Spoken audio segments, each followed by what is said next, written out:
What's up? I'm Dan Fredenberg, and this is another chance encounter. Hey, what's up? I'm Dan Fredenberg. I'm a commercial real estate guy. I'm from the internet.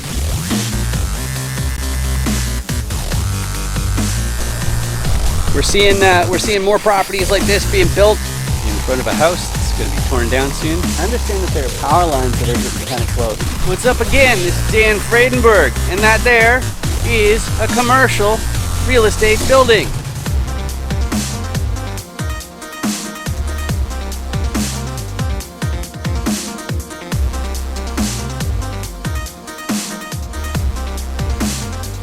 I'm joined today with Evan Curtis. Evan, how you doing today? I'm doing great, Dan. Thanks for having me. Happy to be here. Awesome. And I'm particularly happy today because my favorite audience member is here today. And why is my favorite audience member here today? It's because this is a chance encounter where I interview commercial real estate syndicators, investors, buyers, sellers, and all that kind of stuff. And why would I do such a silly thing? Well, if you know about private deals, off-market deals, also known as 506B syndications, you know that people aren't allowed to discuss their deals unless they have a documented prior substantive relationship. And so that's what I'm up to, because the SEC, once you get to a certain number in assets under management, they audit you and they need to see that proof that you knew people, you weren't just pitching people all willy-nilly on your deals. But before we get too excited about that, the best thing as far as I'm concerned for you is you're going to learn how to effectively communicate on the subject of commercial real estate and understand how my guest fits in. But before we get into those granular details, Evan, do you want to say a thing or two about yourself before we get into your business? Yeah, thanks. So again, my name is Evan Curtis. I am with a company called Vanamore. My prior history is I was at a company called PIMCO for about 11 years, large investment management shop. Kind of worked across both product space as well as account management space, really focused on kind of the real estate related side of that business. And then I was at another company called Wedgwood for about 5 years, and was focusing on multifamily in Dallas, Fort Worth, really helping grow a portfolio as well as handling investor relations for the company. And then joined Vanamore not too long ago, about three months ago, and really we're a small team looking to kind of ramp up our portfolio. We have a current portfolio size of about 120 million across 250 units spread out in California, Florida. So yeah, happy to be here. Excellent, excellent. So the first segment that I need to go through, it's the 5 distinct motivations. Before I do that, I got to say, but wait, check your 8. And Evan, I don't know if you can see through the camera and down at the 7 o'clock. It's the audience is 5, but they might have this hideous subscribe button that they should really do something. Okay, no, it's just a stupid joke, and I do it in every episode. But the 5 distinct motivations, I've interviewed a whole whack of syndicators and I've met even more, and everybody has their own unique why, that is why they're making all these different deals.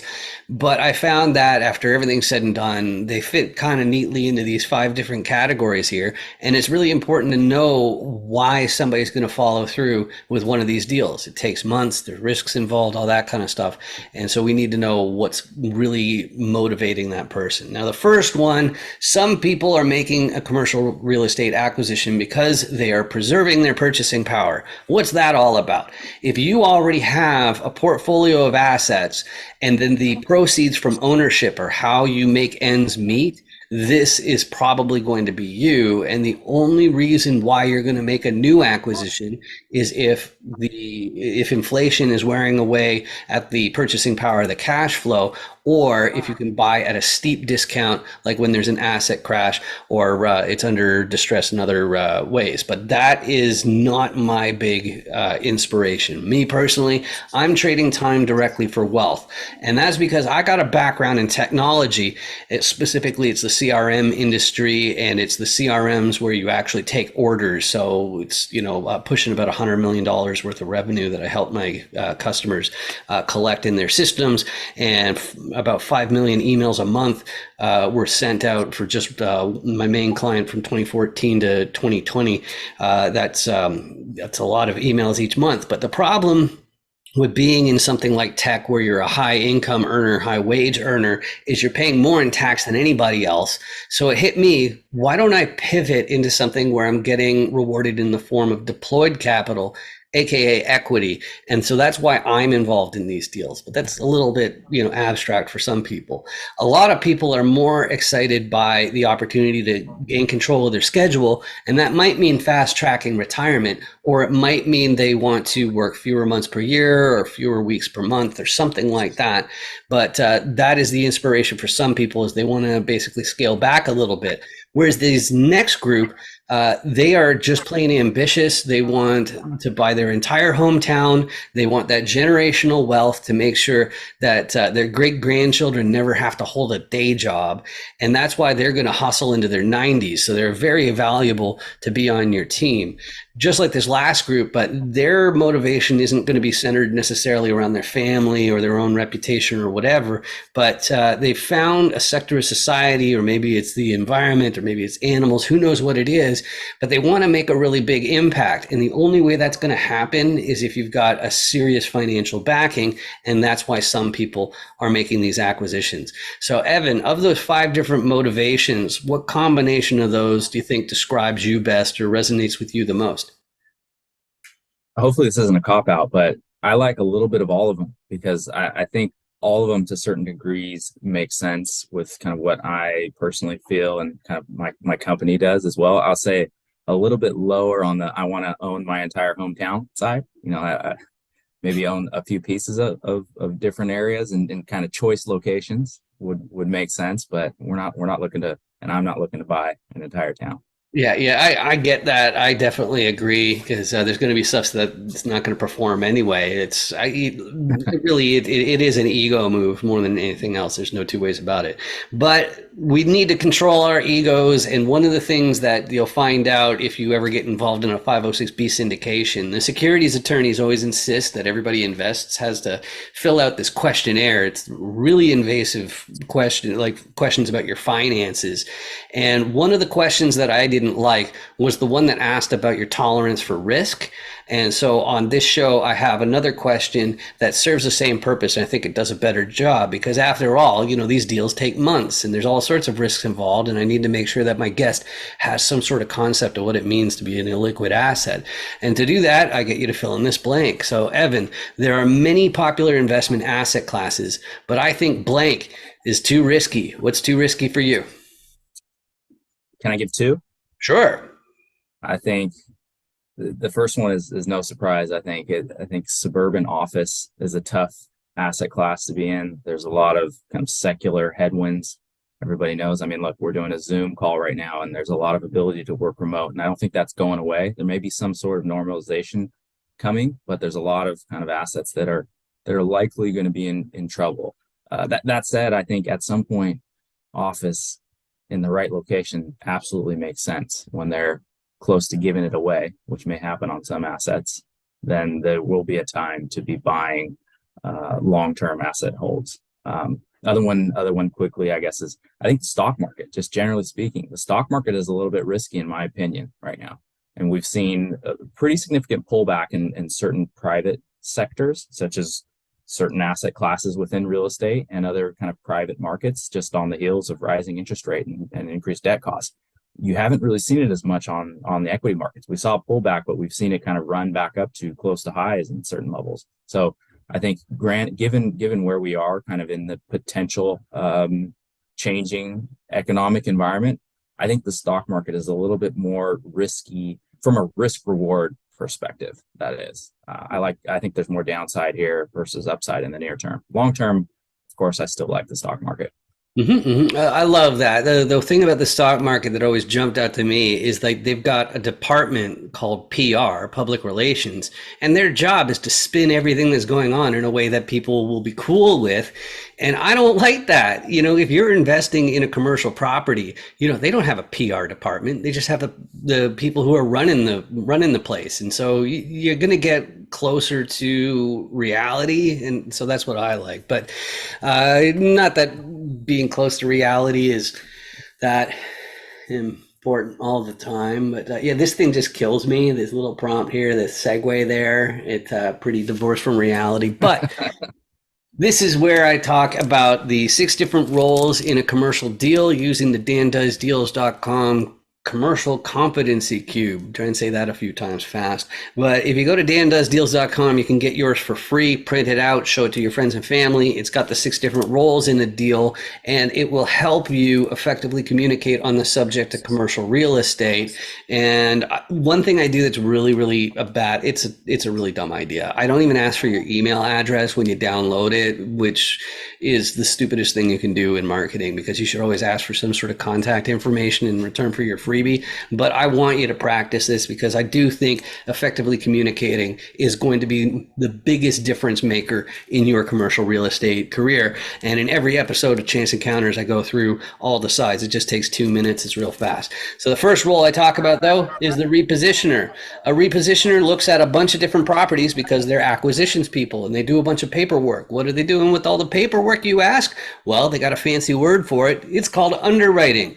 Underwriting the deal. It means you're figuring out, first of all, is this property actually even making the amount of money that the broker or seller claims it is? Because it probably isn't. And I call them repositioners, even though they're acquisitions people and they're doing the math and they're figuring this out, because even though most people call these guys investors and these guys investors and these guys investors, the repositioner's job is to figure out how to change how the property is run to find more upside. And one of the parts of being a repositioner, whether you like it or not, is you have to have financier or investor relations. A financier is someone who only deals with paper and money, like the banks.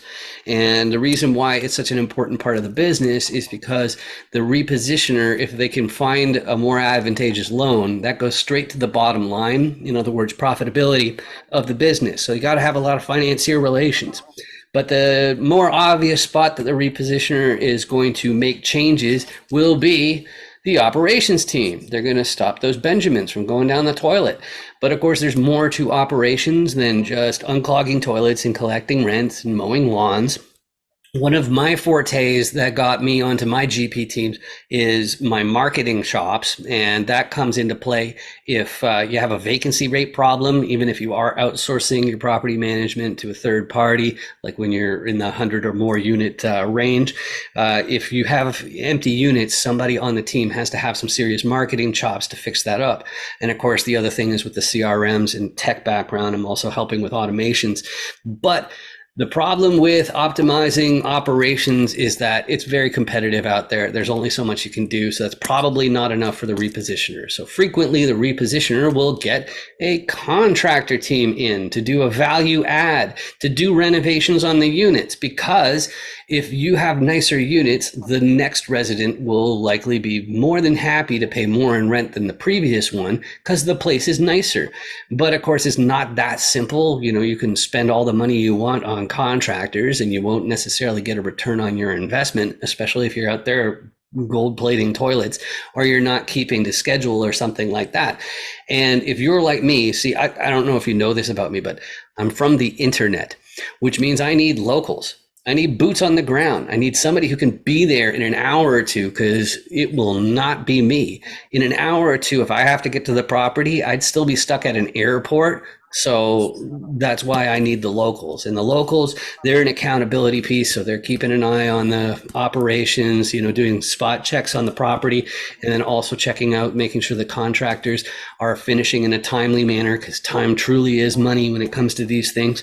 And when the repositioner has assembled this team of people and they turn around to a financier, they say something along the lines of, hey, I've pulled these resources between my friends and me, and the property is 350 units and it's tens of millions of dollars. You don't happen to have, say, I don't know, tens of millions of dollars you want to lend us, do you? Well, the question that the financier is going to need to know the answer to, that I haven't mentioned yet, and a lot of coaches and gurus gloss over this: who's the sponsor? Who's the KP? What's that all about? So let's say you're a physician or an engineer or something like that, and you collect the resources of your circle of friends and you want to take over a commercial piece of real estate.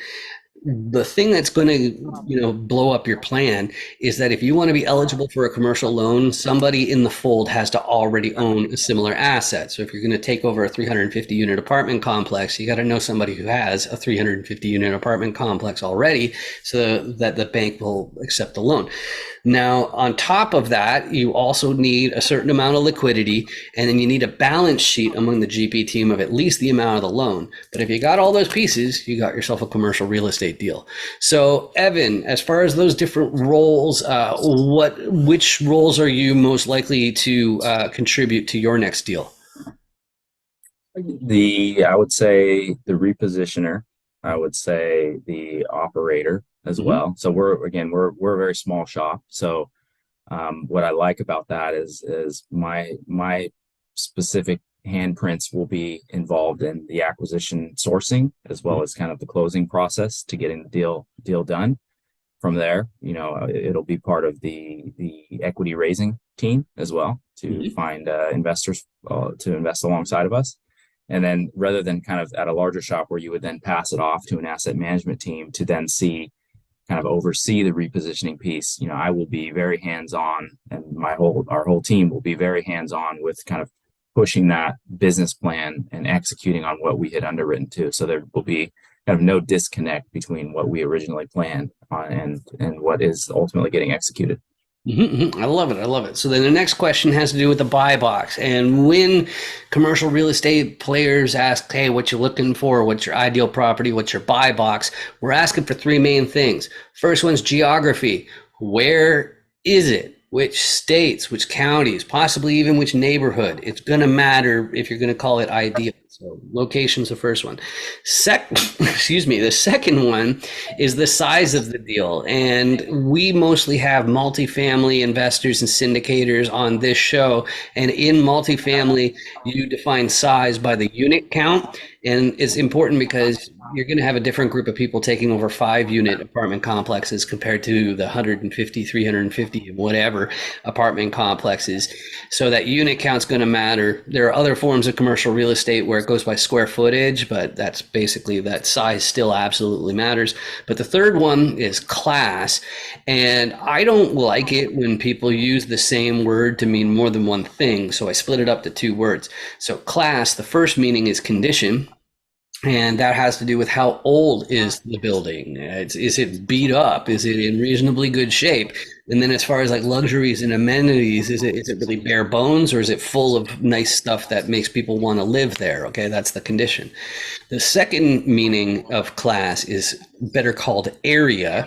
And when we're talking about area, we're talking about what are the school districts like where the property is located? What's the crime rate like where the property is located? And then there's just the fact of how many people are going by that property in any given day. But both of those two meanings of class are ranked the same way as in grade school, where you got A plus at the top, and then A, and then A minus, and then B plus, and so on. So, Evan, as far as you and your team goes, what's easier to say yes to and more difficult to say no to? So location, we are looking at Phoenix and surrounding cities, major markets in Texas, so Dallas, Fort Worth, San Antonio, Austin, Houston. Also covering Florida, certain kind of locations in Florida, California, and a little bit of the kind of the Pacific Northwest as well. But that said, there's a lot of kind of differences between those. I mean, I just named a number of places, and what's interesting is that we're seeing a lot of discrepancy in kind of where these properties are relative to the peaks that I would say most people would agree was roughly mid 2022. Mm-hmm. Some markets like Florida haven't really moved, whereas we're definitely seeing more value in Phoenix and surrounding cities. Mm-hmm. Okay. Yeah, I love it. I love it. So then the next question has to do with who you can help. And because multifamily, because commercial real estate is multifaceted, as I showed, we're all really eager to help each other, build new teams, give referrals. But because we have our own unique skill set, we're better suited to help some people more than others. Me personally, because I'm the internet guy, I need the locals, the boots on the ground for all over the United States, because if there's something going on, I need to have somebody nearby. But the other one, because of marketing, content creation, and all that automation, is the sponsors and KPs, because they actually have a foundation where a guy like me can make a disproportionately big difference. So, Evan, I don't know if you have any 506B deals going on. If you do, you shouldn't mention it. You shouldn't entice investors. Don't bring up any delicious pastries. Like if you have some donuts on your desk, don't wave it in front of the camera. That would be very enticing. But it's okay to talk about beginners, people new to real estate. But who on the die are you most eager to speak to? Yeah, people looking to speak to people who are interested in real estate and potentially looking to earn some passive long-term cash flow. We like what we're starting to see as far as opportunities. I think, again, just kind of like what I said, we've seen an inflection point here, and things are getting interesting, to say the least, in the markets out there. So I think now is kind of the time to really dig in. If you've always been interested in investing in real estate or starting to invest in real estate, I think now is a great time to really try and get up that learning curve and reach out to some folks who are open to mentoring, if that makes sense, or just want to have a conversation. Like I'm for one, I'm happy just to speak to people just generally about what we're seeing and what I'm seeing in the real estate market. I think, again, I'm underwriting deals, and certain deals are looking a little bit strained, and I think there's going to be opportunities coming. So I think now is the time to prepare for that. Sorry, I don't think, Dan, I answered your other questions on that last one. I only talked about geography. Real quick, on the rest of the buy boxes, is we call it mid-market. I know you said unit count, but we're operating kind of various areas where the purchase price per unit differentiates a lot. So we're roughly between 5 million and 50 million in size. So we like to say that in the middle market, kind of below institutional, but above the mom and pop sizing. The other one was class. So we're location. It's generally A- to C+. Kind of quality is, we like mid 80s vintage and newer, a little bit more skewed towards the newer, especially now, kind of where we think valuations are. So, we like to stay on the relatively conservative end of what we're acquiring, and don't like a ton of unknowns like you would get from potentially a 60s or 70s product where the plumbing and electrical needs to fully go, and there's not a whole lot of ROI that you get from that type of stuff. So maybe at some point in the cycle that makes sense, but I think where things are priced right now, it doesn't make as much sense to us. So that's kind of the reason for where we are. Perfect. So then the only question is how to reach out. Me, I got this distinct last name, so I'm easy to find, especially on LinkedIn, which is where I spend most of my time among all of the different social media channels. But if you scan this QR code with your phone, that goes to the FAQs page of 506B Me, which is the platform where I offer, based on all my CRM and compliance background, it's to document your substantive relationships among your investors. So that way, if the SEC comes knocking on your door because you got a certain number of assets under management, then you have that documentation and proof to show that you weren't just pitching people all willy-nilly, and you were actually making sure that they knew your level of sophistication, appetite for risk, core competencies, and all that kind of fun stuff. But as far as you're concerned, Evan, is there a social media channel that's the best way, or is it better for them to email, visit a website, phone call? How should people reach out? Yeah, we have a website. It's vanamore.com, and you can find my information. My contact information is on the team page there. And again, if anyone is interested, I would love to talk. I can talk real estate all day. So would love to hear from folks. All right, perfect. And so then there's only one thing left, and it's not for you, Evan, it's for you in the audience, which is, if you've been watching this episode and you've been experiencing like searing pains in your eyeballs and like migraine-like symptoms, it's probably the hideous subscribe button, which is right down there. And if it's free to click it, and it just goes away. And okay, I'm really biased. I want people to click on it, because if enough people click on it, then YouTube will start paying for these videos instead of me. And all it means for you, as I said, it doesn't cost anything. It means my videos might show up on your list of suggestions, but you can go ahead and ignore those suggestions. I just really appreciate the fact that you spent this time with me, just like Evan. I appreciate you joining me today. This has been great getting to know you a little bit better. Thanks, Dan. Loved having you with me. Awesome.